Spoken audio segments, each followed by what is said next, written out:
നമസ്കാരം. ഞാൻ ഡോക്ടർ വനജ, മാലി ഹോസ്പിറ്റൽ, അടൂർ. ചുമ. ഇന്ന് നമുക്ക് ചുമയെക്കുറിച്ച് സംസാരിക്കാം. ചുമ ഒരു രോഗമായല്ല, രോഗലക്ഷണമായാണ് നമ്മൾ കണക്കാക്കുന്നത്. ജലദോഷം മുതൽ ക്ഷയം വരെയുള്ള രോഗങ്ങൾക്ക് ലക്ഷണമായി ചുമ കാണപ്പെടാറുണ്ട്. അതിയായ വ്യായാമം, തണുപ്പ് കാലാവസ്ഥ, അതിരൂക്ഷതയുള്ള ആഹാരങ്ങൾ കഴിക്കുക, അമിതമായി പുകയേൽക്കുക, പൊടിപടലങ്ങൾ ശ്വസിക്കുക, അത്യധ്വാനം മുതലായവ കൊണ്ട് നമുക്ക് ചുമയുണ്ടാകാറുണ്ട്. ആയുർവേദത്തിൽ ചുമയെ കാസമായി പറയുന്നു. ശ്വാസകോശത്തെ ബാധിക്കുന്ന പൊടിപടലങ്ങൾ പുറത്തു കളയാനായി ശരീരം സ്വീകരിക്കുന്ന ഒരു സംരക്ഷണ ഉപാധിയായാണ് നമുക്ക് ചുമ അനുഭവപ്പെടുന്നത്.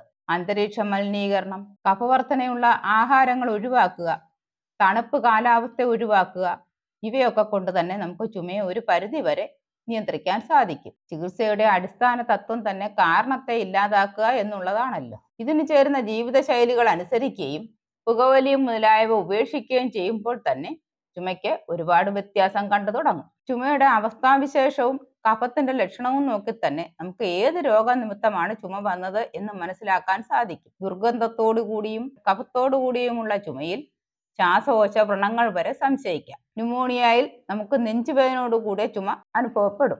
ആസ്മയിലാകട്ടെ ധാരാളം കഫം തുപ്പിപ്പോകുന്ന ചുമ അനുഭവപ്പെടാറുണ്ട്.